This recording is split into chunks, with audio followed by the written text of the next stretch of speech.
Hello friends, तो आज की वीडियो हम बात करने वाले एक बहुत ही ज़्यादा इंपॉर्टेंट टॉपिक की।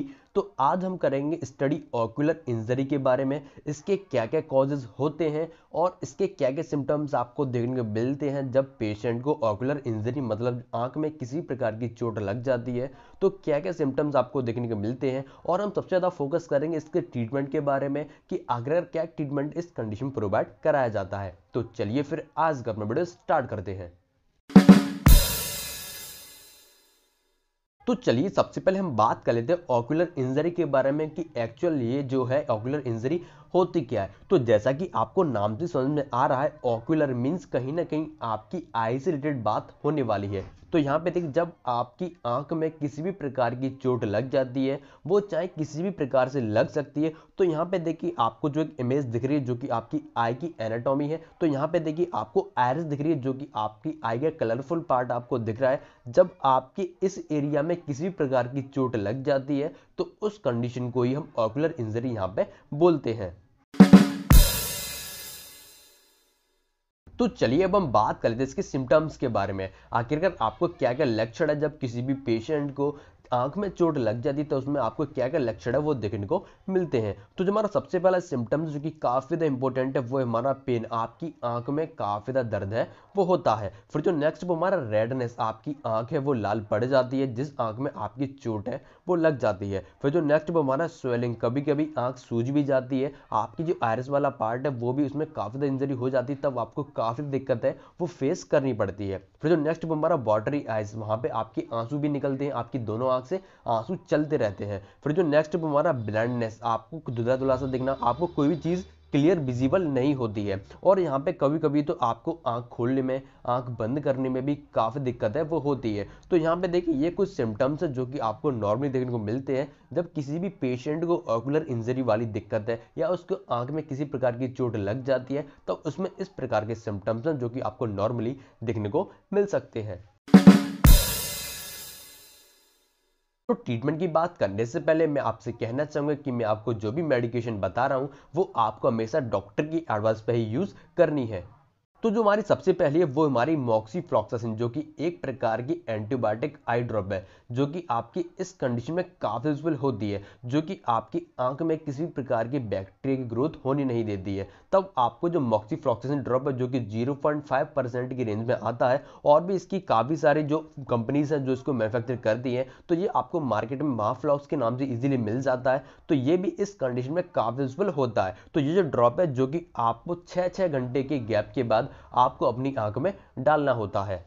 तो चलिए अब जो नेक्स्ट है वो हमारा सिप्रोफ्लॉक्सासिन ऑइंटमेंट, जो कि एक प्रकार का कोई भी आई ड्रॉप नहीं है, ये आपका एक प्रकार का ऑइंटमेंट है जो कि आपको टॉपिकली अप्लाई करना होता है अपनी आंख पर। तो ये जो एक प्रकार के एंटीबायोटिक है, तो ये भी इस कंडीशन में काफी यूजफुल होता है, जो कि आपको दिन में 2 बार आपको टॉपिकली अपनी आंख पर अप्लाई करना होता है। तो चलिए अब जो नेक्स्ट स्टेप वो आता है हमारा कीटोरोलैक, जो कि आपको मार्केट में इजीली मिल जाता है। तो इसके अंदर आपको कीटोरोलैक जैसा कॉम्बिनेशन मिल जाता है जो कि आपकी किसी प्रकार की एलर्जी, आपको आंख में जब खुजली होती है या आपकी वाटरी आइज हो जाती है, तो उस कंडीशन में आपको ये जो ड्रॉप है वो डॉक्टर द्वारा प्रेस्क्राइब किया जाता है। तो ये ड्रॉप है जो कि इस कंडीशन में काफी यूजफुल होता है, जो कि आपको मार्केट में अलग अलग नाम से भी मिल जाता है, क्योंकि काफी सारी कंपनीज है जो इन चीजों को मैन्युफैक्चर करती हैं। तो जो सबसे ज्यादा पॉपुलर ब्रांड है वो तो हमारा कीटोवेल, जो कि काफी ज्यादा यूजफुल है। तो ये जो ड्रॉप है जो कि आपको दिन में 4 बार आपको जो अपनी आंख में डालना होता है। तो जैसा कि मैंने आपको बताया था कि पेशेंट को पेन है वो काफी ज्यादा होता है, तो उस कंडीशन में आपको कुछ पेन किलर्स भी देनी होती हैं जो कि एक प्रकार की non steroidal anti inflammatory drugs हैं वो होती हैं। तो जो पेन होता है, अगर पेशेंट को पेन ज्यादा नहीं हो रहा है, तो उस कंडीशन में आप जो डाइक्लोफेनिक साल्ट आता है आप उसको प्रेस्क्राइब कर सकते हो, जो कि आपको मार्केट में किसी भी नाम से इजीली मिल जाता है। तो जो कि डाइक्लोफेनिक है, जो कि अगर पेशेंट को ज्यादा पेन नहीं हो रहा तब आपको दिन में 2 बार इजीली प्रेस्क्राइब कर सकते हैं। अगर पेशेंट को पेन ज्यादा हो रहा है तो आप दिन में 3 बार इसको इजीली प्रेस्क्राइब कर सकते हैं। अगर आपका पेन डाइक्लोफेनिक से कंट्रोल नहीं हो रहा है तब आप जीरोडोल एसपी की तरफ स्विच कर सकते हैं। इसके अंदर आपको 3 तरह के कॉम्बिनेशन मिल जाते हैं। इसके अंदर आपको एसिलोफेनिक, इसके अंदर आपको सेरोपेप्टिडेज और इसके अंदर आपको पैरासिटामोल जैसे कॉम्बिनेशन मिल जाते हैं। तो ये जो टैबलेट जो कि काफी ज्यादा पॉपुलर है, जो कि आपके पेन में काफी अच्छा रिजल्ट है वो शो करती है। तो जो एसिलोफेनेक है जो कि आपके पेन को कम करेगी, सेरोपेप्टिडेज आपको जो स्वेलिंग आ चुकी है तो उसको ट्रीट करने में इसका यूज है वो किया जाता है। तो आपको इन दोनों में से एक ही टैबलेट यूज करनी और आपको हमेशा डॉक्टर की एडवाइस पर इसको यूज करना है। और अगर हम बात करें इसकी नॉर्मल डोजेस की, तो आपको ये एक टैबलेट दिन में 3 बार खाना खाने के बाद पेशेंट को प्रिस्क्राइब करनी होती है।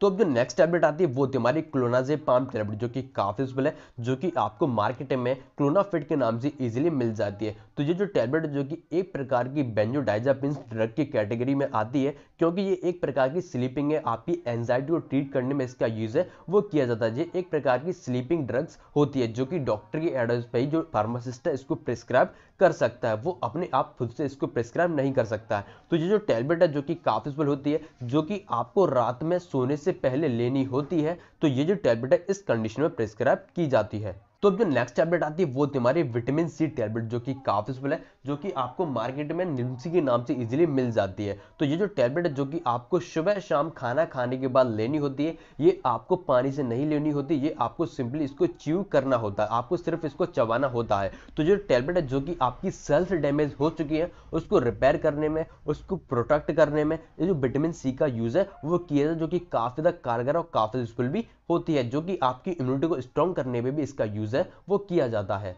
जो नेक्स्ट टैबलेट आती है वो हमारे रेनिटिन, जो कि आपकी काफी यूजफुल है, जो कि अगर आपके स्टमक में किसी प्रकार की इरिटेशन होती है, आपको अल्सर जैसी दिक्कत है, या आपको टैबलेट लेने के बाद कोई भी प्रॉब्लम प्रोड्यूस ना हो, इसलिए डॉक्टर इस टैबलेट को साथ में जरूर प्रिस्क्राइब करते हैं। तो जो टैबलेट है ये भी इस कंडीशन में काफी यूजफुल होती है, ये भी अलग तरह की डोजेज में आती है, ये आपको 150 mg मिल जाती है, ये आपको 300 mg में मिल जाती है, जो कि इस कंडीशन में भी काफी प्रिस्क्राइब की जाती है। क्योंकि जो टैबलेट मैंने आपको बताई है किसी न किसी प्रकार की एसिडिटी या आपको किसी न किसी प्रकार की इरिटेशन प्रोड्यूस कर सकती है, तो इसलिए वो इरिटेशन ना होने पाए इसलिए इस टैबलेट का प्रिस्क्राइब है वो किया जाता है। तो ये था कुछ ट्रीटमेंट जो कि इस कंडीशन में प्रिस्क्राइब किया जाता है, और भी कुछ इंजेक्टेबल ट्रीटमेंट भी इसमें प्रिस्क्राइब किया जाता है। तो उम्मीद करता हूं आपके वीडियो इन्फॉर्मेशन काफी ज्यादा पसंद आए, तो प्लीज वीडियो को लाइक कर दीजिए और ऐसे न्यू अपडेट चैनल को सब्सक्राइब जरूर कर लीजिए।